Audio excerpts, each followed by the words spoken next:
Assalamualaikum warahmatullahi wabarakatuh. Perkenalkan, kami dari kelompok 1 ingin mempresentasikan tugas kami yaitu algoritma penjadwalan.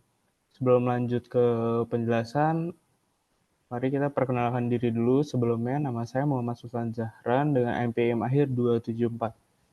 Nama saya Nur Septia Pajrina dengan NPM akhir 150. Perkenalkan, nama saya Melani Satya Bakti dengan NPM akhir 331. Nah, jadi di sini ada 4 yang akan kita bahas. Yang pertama itu FCFS, First Come First Serve. Yang kedua itu ada SJFS, yaitu Shortest Job Force. Dan yang ketiga ada Priority Scheduling, dan yang keempat ada Round Robin.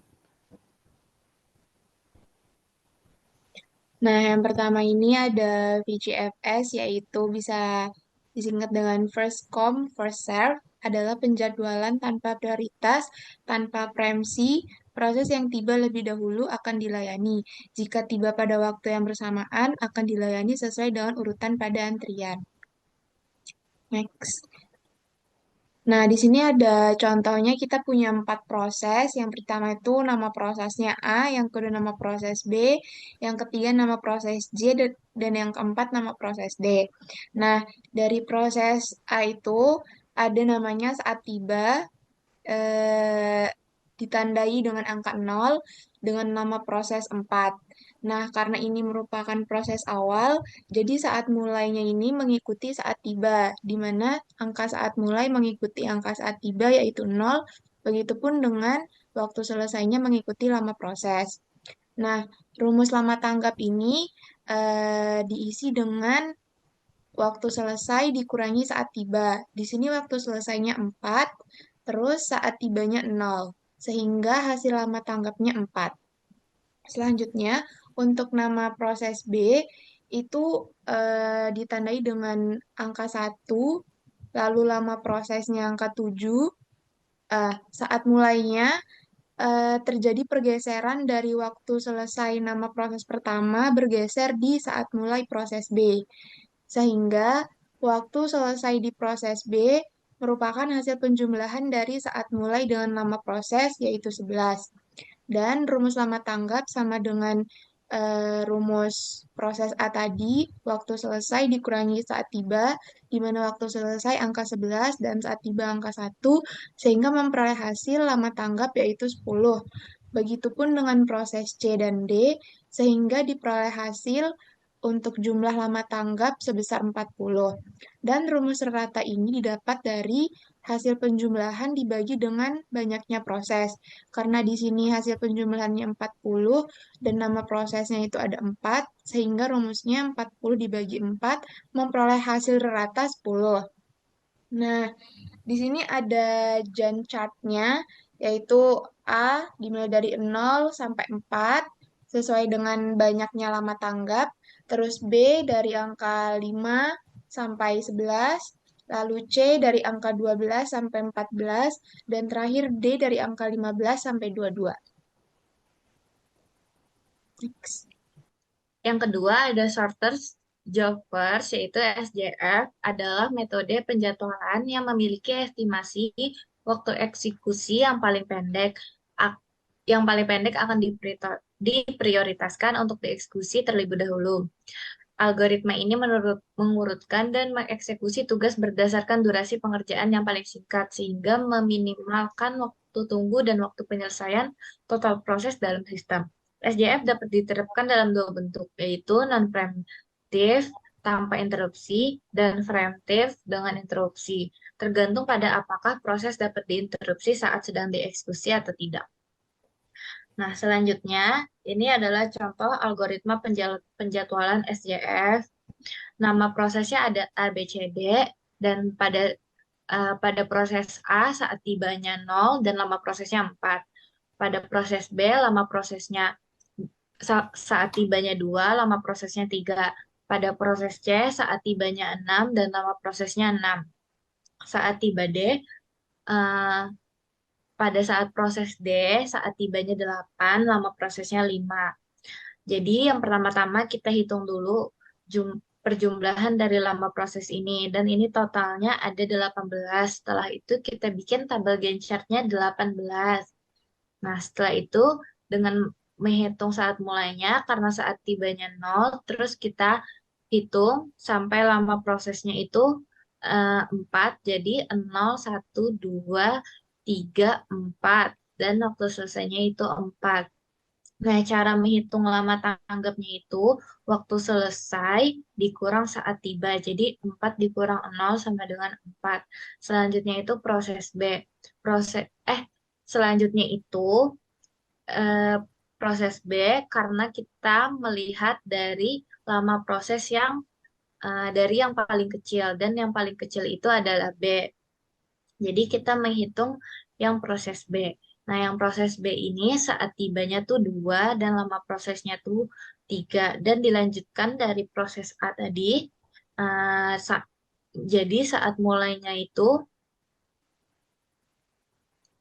saat mulainya itu 4 dan lama prosesnya tuh 3. Jadi di sini satu berlanjut jadi 5, 6, 7. Nah, di sini jadinya waktu selesainya 7 dan lama tanggapnya 7 dikurang 2 sama dengan 5. Selanjutnya itu proses C, yaitu selanjutnya itu dari yang lama proses terkecil tadi itu ada dari 3, 6, 5 itu selanjutnya lama prosesnya yang terkecil itu berarti 5. Jadi kita menghitung proses D. Nah, proses D ini saat tibanya 8 dan lama prosesnya tuh 5.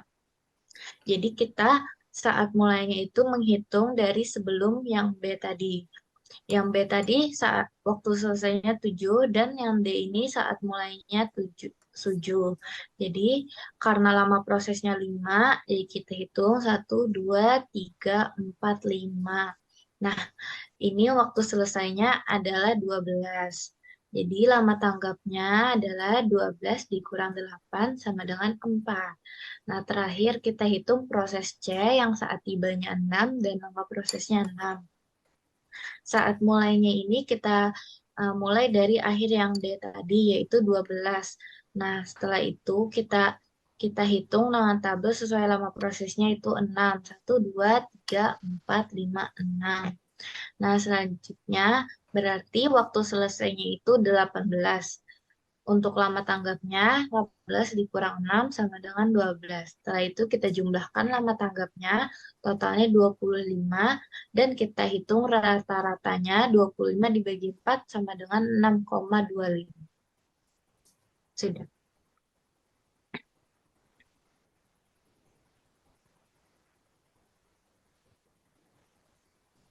Nah, selanjutnya ini ada namanya priority scheduling. Priority biasanya menyangkut masalah waktu, memori yang dibutuhkan file yang boleh dibuka, dan perbandingan antara input atau output burst dengan rata-rata CPU burst. Priority scheduling bersifat preemptive atau non-preemptive. Jika ada eh, proses 1 yang datang pada saat proses 0 sedang berjalan, maka akan dilihat prioritas proses 1.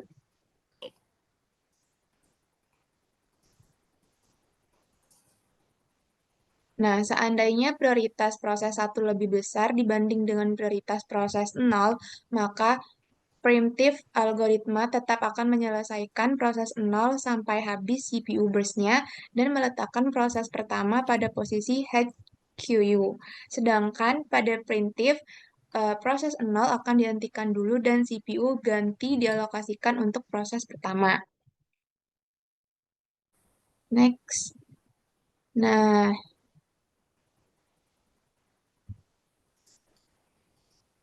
ini ada contoh dari algoritma penjadwalan priority scheduling. Di sini ada 5 proses dengan burst time proses 1 itu ada 10, burst time proses 2 1, proses 3 2, proses 4 1 dan proses 5 5. Nah, kalau di priority scheduling ini ada namanya tabel prioritas. Misalnya proses 1 itu ditanda dengan prioritas 3, proses 2 ditanda dengan prioritas 1, proses 3 dengan prioritas 3, proses 4 dengan prioritas 4 dan proses 5 dengan prioritas 2. Maksud angka dari prioritas ini yaitu misalnya angka terkecil merupakan prioritas paling utama. Contohnya di proses 2 ini ditandai dengan prioritas pertama. Berarti yang paling utama untuk baris Gantt chart-nya ini ada di proses 2. Untuk menentukan panjangnya Gantt chart ini sama dengan penjadwalan sebelumnya, kita tambahkan seluruh burst time-nya yaitu angka 10, 1, 2, 1, 5 sehingga memperoleh hasil 19. Nah, di sini angka prioritas yang paling kecil yaitu ada di proses 2. Jadi, Gantt chart yang paling pertama dibentuk yaitu proses 2, dilanjutkan dengan prioritas kedua ada di proses 5. Selanjutnya, di sini ada angka prioritas 3 yang double di antara proses 1 dan proses 3. Nah, jika ada kasus seperti ini, maka kita menggunakan algoritma FIFO, yaitu yang didahulukan adalah proses 1 dengan burst time 10, dilanjutkan dengan proses 3 dengan burst time 2, dan yang terakhir yaitu eh, proses 4 dengan burst time 1. Nah, proses 1 memiliki weighting 6 karena angka ujung dari proses 1 itu ada 6. Selanjutnya proses 2, angka ujung dari proses 2 yaitu 0, angka ujung dari proses 3 yaitu 16, angka ujung dari proses 4 yaitu 18, dan angka ujung dari proses 5 yaitu 1. Jika kita jumlahkan kelima proses ini, maka akan memperoleh hasil 32. Nah, 32 itu dibagi 5 memperoleh hasil waiting time yaitu 6,2. Oke, sekarang masuk ke round robin. Jadi round robin digunakan untuk mengatur urutan eksekusi tugas atau proses di dalam sistem komputer. Dalam metode ini, setiap tugas diberikan waktu eksekusi yang sama dalam urutan berputar tanpa memprioritaskan tugas tertentu. Ketika tugas selesai atau telah berjalan selama waktu tertentu, sistem akan beralih ke tugas berikutnya dalam antrian. Oke, sekarang masuk ke contoh soalnya. Di sini 5 proses, Qt sama dengan 4. Jadi di sini ada proses burst time. Di sini ada proses 1-nya 4, proses 2-nya 8, proses 3-nya 7, proses 4-nya 6, proses 5-nya 5. Masuk ke tabel di bawah ini. Proses 1-nya dimulai dari 0, selanjutnya proses 2-nya dimulai dari angka 4 yang di burst time. Proses keduanya itu lanjut ke 4 ditambah 4 sama dengan 8, yaitu kita mengurangi angka 4 di proses 2, jadi sisa 4. Nah, selanjutnya masuk ke ini 12, yaitu 8 ditambah 4, 12, masuk ke proses 3, 7 dikurang 4, yaitu sisa 3. Selanjutnya masuk di ini 12 ditambah 4, masuk ke proses 4, yaitu 6 dikurang 4, sisa 2. Selanjutnya 12 ditambah 4, 16, masuk ke proses 5, sisa 1. Selanjutnya masuk ke proses 5 ini 16 ditambah 4, jadi 20, jadi proses 2-nya sudah habis. Selanjutnya 20 ditambah 4, 20 ditambah 4, 24. Selanjutnya masuk ke proses 3. Saya masuk ke proses 3, 24 ditambah 3, 27. Karena tadi di proses 3 sudah dipakai 4, sisa 3. Selanjutnya masuk ke proses 4 ini, proses 4 kelima ini 27 ditambah 2. Karena tadi proses 4-nya sisa 2, selanjutnya masuk ke proses 5 ditambah 1. Karena tadi proses 5 ini sudah dipakai 4 di awal, jadi sisa 1 yaitu hasilnya 30 di proses 5 akhir. Selanjutnya masuk ke average waiting time. Di sini ada proses 1 ini dimulai dari 0, proses 2 ini waiting time-nya 4, dan selanjutnya dicari lagi yaitu 20. Kita mundur ke belakang setelah angka 4 yaitu 8. Jadi dijumlahkan hasilnya 16. Lanjut ke P3 ini ada 8. Selanjutnya kita cari lagi P3-nya ini ada 24. Kita mundur lagi setelah angka 8 yaitu 12. Nah, dijumlahkan hasilnya 20. Lanjut ke P4. Di sini P4 ada 12. Kita cari lagi P4 kedua yaitu 27. Kita mundur lagi ke belakang yaitu ada angka 16 di sini. dan dijumlahkan hasilnya 23. Selanjutnya lanjut ke P5, di sini P5 ada angka 16, kita cari lagi ke angka selanjutnya yaitu 29, kita mundur lagi angka setelah 16 yaitu 20 dan hasilnya 25. Nah, jadi average waiting time yang terjadi adalah dari P1 sampai P5 ini dijumlahkan, yang hasilnya habis itu dibagi 5, yang berjumlah 16,8, setelah itu dibagi 5 lagi, yang hasilnya 3,36. Nah, selanjutnya masuk ke average turnaround. Di sini P1, P2, P3, P4, 5 ini saat tiba dimulai dari angka 0. Selanjutnya kita mulai ke lama prosesnya. Di sini lama prosesnya ada 4, 8, 7, 6, 5. Dan saat mulainya itu seperti yang bisa kita lihat yaitu 0, 4, 8, 12, 16, sama yang terakhir adalah 16. Nah, saat selesainya itu bisa kita lihat yaitu P2 saat selesainya ini 24, dan P3 saat selesai 27, saat selesainya P4 29, dan saat selesainya terakhir ini P5 di tabel bawah ini 30. Dan dari hasil ini semua ini ditambahkan yang berjumlah 114, habis itu dibagi 5 yang hasilnya rata-rata 22,8.